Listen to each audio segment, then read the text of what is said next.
Zero থেকে supersonic ওয়ালা Superman sweet.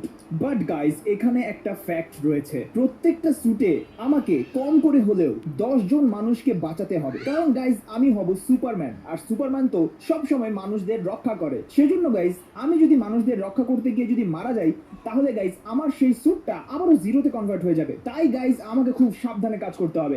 আর আজকের এই এপিসোডে আমাদের সাথে রয়েছে রেড হাল্ক, চপের বন্ধু হাস্কি, শিনচ্যান এবং আমাদের একমাত্র পালতু ডগ চপ।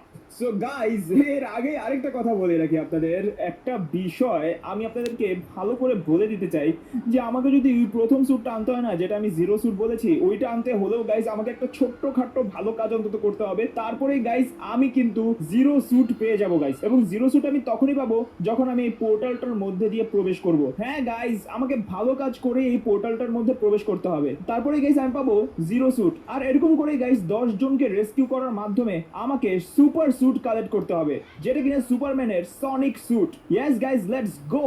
এখন কি আমরা যেতে পারি রে? হ্যাঁ ভাইয়া, তুমি এখন যেতে পারো। আরে, এখানে তো অনেক ভয়ানক জিনিসও আসতে পারে, তুমি কি পারবে ট্যাকল দিতে? অবশ্যই পারবো, অবশ্যই পারবো, আমাকে পারতে হবে মিস্টার হাল্ক ভাই। তবে তো ঠিক আছে, কোনো অসুবিধা নেই। হ্যাঁ ভাইয়া, আমাদের না বালবাল নিয়ে আসবো। ওকে, আরে তোর বার্গার রাখতো, তোর বার্গার তো আমি নিয়ে আসবোই। আর আমার জন্য তো কিছু নিয়ে আসতে হবে নাকি? হ্যাঁ, তোমার জন্য কিছু নিয়ে আসবো, তুমি তো আমাদের নতুন বন্ধু হাস্কি। ঠিক আছে গাইস, এখন আমাদের 10 জন মানুষকে সাহায্য করতে হবে। লেটস গো, আমরা কাজে লেগে পড়েছি অলরেডি, এন্ড আমাদের খুঁজতে হবে কোন মানুষটা ইতিমধ্যে কষ্টের মধ্যে রয়েছে অথবা এমন অবস্থায় রয়েছে যে তাকে এখনই সাহায্য করতে হবে আমাদের। গাইস, লস স্যান্টোস সিটিতে এমন অনেক মানুষ রয়েছে যাদের প্রচুর পরিমাণে সাহায্য দরকার, আর সেজন্য গাইস এখন আমি তাদেরকে সাহায্য করতে যাচ্ছি। Let's go guys. আচ্ছা, পৃথিবীতে মানুষ নেই কেন, মানে আমাদের শহরের মধ্যে মানুষ কোথায় গেল? মনে হচ্ছে গাইস কোন একটা ঝামেলা হয়েছে। তাহলে আমি সাহায্যটা করব কাকে গাইস?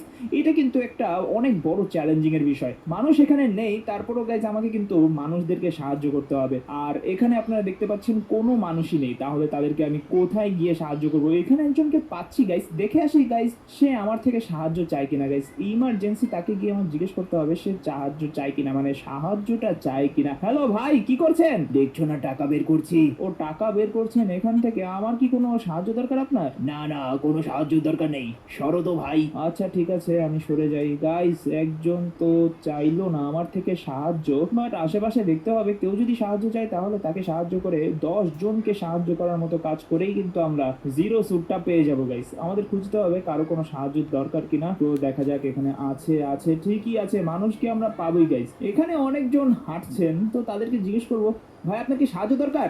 না না। আচ্ছা, আমাকে নানাই বলে দিল।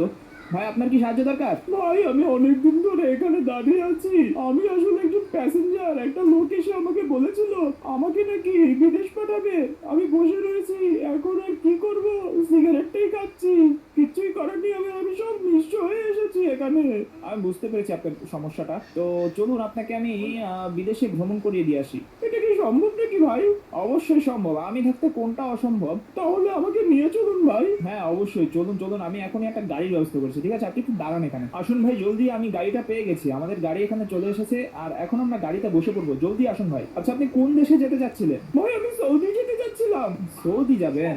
আপনি তো ইউরোপ কান্ট্রি গুলোতেও যেতে পারেন। ভাই কাজ তো দরকার, এখন যে কোনো একটা দেশে আমাকে পাঠাতে পারলেই হবে। আচ্ছা ঠিক আছে, কোনো অসুবিধা নেই, আমি আপনাকে পাঠিয়ে দিচ্ছি এখনই। ও তেরি ভাই সাব, এইটা কি ছিল? আপনি তো ফাজলামি করছেন মনে হয় আমার সাথে, নাকি? আরে না না ভাই, আমি ফাজলামি করছি না। আরে আপনি তো আবার বের হয়ে যাচ্ছেন, আপনি তো এখন গাড়ির চাক্কার নিচে পড়বেন, তখন আমার দোষ দিতে পারবেন না। আরে ভাই ক্ষমা করবেন, আমি এখনো চলে এসেছি। আমাকে দেখতেই পেলাম আপনি যে চলে এসেছেন। এখন আমাদের এখান থেকে ল্যান্ডিং করতে হবে, আপনি দাঁড়িয়ে থাকেন। ওকে, আমার সাথে থাকেন, কোনো অসুবিধা নেই। এই যে চলেন, আমরা এখনই নিচে নামবো। Let's go. আরে ভাই, আপনি তো আমাকে মার্ডার করে ফেলবেন। না, আপনাকে আমি মার্ডার করবো না, আপনাকে আমি প্লেন দিয়ে বিদেশ পাঠিয়ে দিব। কোনো টেনশন নেই, কোনো টেনশন নেই, আমি আছি তো, কোনো অস্ত্র